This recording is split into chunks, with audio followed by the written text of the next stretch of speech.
How many of you have been snowboarding? If you answered yes, then you probably know the excitement that comes with it. But if you answered no, then this speech is going to guide you along every step that is needed to be taken in order to go down your first run. From how to put the board on your feet, to going up the chairlift, and ultimately coming all the way back down. So, now that I've told you about the overall content of the speech, I will now get into the first step, that is putting your snowboard on your feet. So, putting the snowboard on. Before putting the snowboard on, you got to make sure that your board is the right size. If it's too small, then it'll be very easy to fall and you won't have a good time. And if it's too big, then turning will become much harder. Having a big board is more for people that are experienced, so if you're just learning, you're not going to want to have a big board. You're going to want to make sure your dominant foot is in the back. For me, I'm left-footed, so my left foot is in the back of the board. It allows for more speed and control while turning. Now that we've talked about the actual board, we got to talk about the boots. So ski boots versus snowboard boots. So the size is different, they fit differently. The feeling is different. Snowboard boots are a lot more comfortable than ski boots because they're not as hard. And the walking ability of the snowboard boots is much better than the walking ability of ski boots. As said in a video by REI about how to put on a snowboard, they mentioned that the most important thing is to make sure that you do not let your boots freeze. This could be overnight or just leaving them out for a few hours in the cold. Doing this is going to stiffen up the boots and make them hard to get on. Your feet will be cold and it'll not be fun. In the video, they also mentioned that it is important that your boots are not too tight. This is going to make your feet hurt all day and you will not stop complaining. Now, once the boots are on, you're going to want to slide your pants over the boots, ensuring that no snow gets into the boot, eliminating the chance that your feet get freezing. So now that you know how to put the boots on, it's time to learn how to get your feet into the board.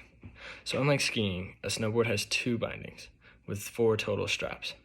So once the board is flat on the ground, you're going to want to put your dominant foot in first.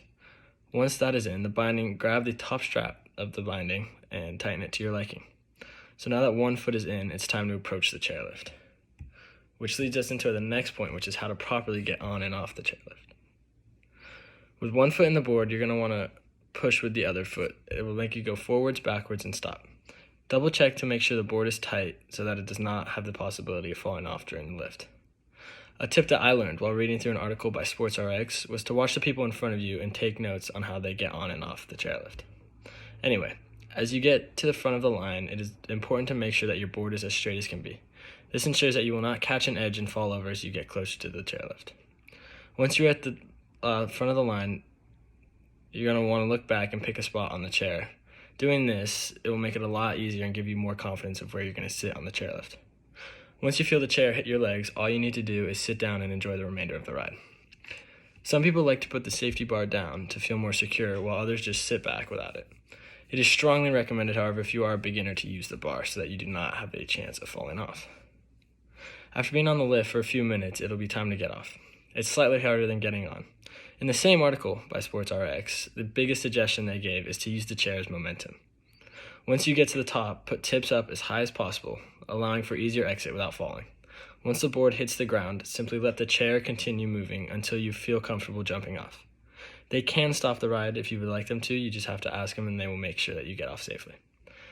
Once off the lift, put your other leg that is not strapped into the bindings between the 2 bindings and glide to the top of the run. Once this is achieved, it is time to learn how to make your way back down the mountain. Refer back to the first part of the speech about how to put the board on. You're going to want to put your other foot in, grab the top binding, and strap it in tightly. For beginners, in an article by REI, it mentions that it's important to start on an empty run. You won't run into people and they won't get frustrated with you. As you start, remember that the easiest way to stop is to simply lean backwards and take a seat on the ground.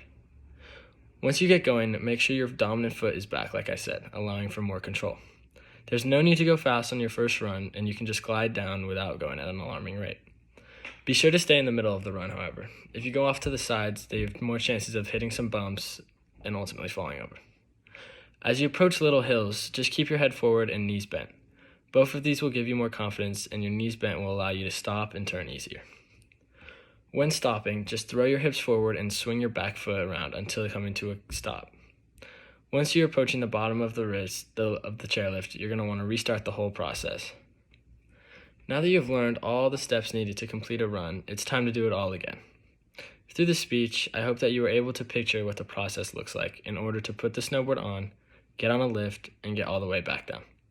It may seem a little intimidating, but trust me, it's all worth it. and the memories that you make will be everlasting. I want to thank REI for their great video and article that helps me and other people in this process. I also want to thank SportsRx for their video of how to get on a lift, possibly the most important part. And finally, thank you to everyone who has helped me gain a great understanding of snowboarding, which has given me the opportunity to make everlasting memories. Thank you.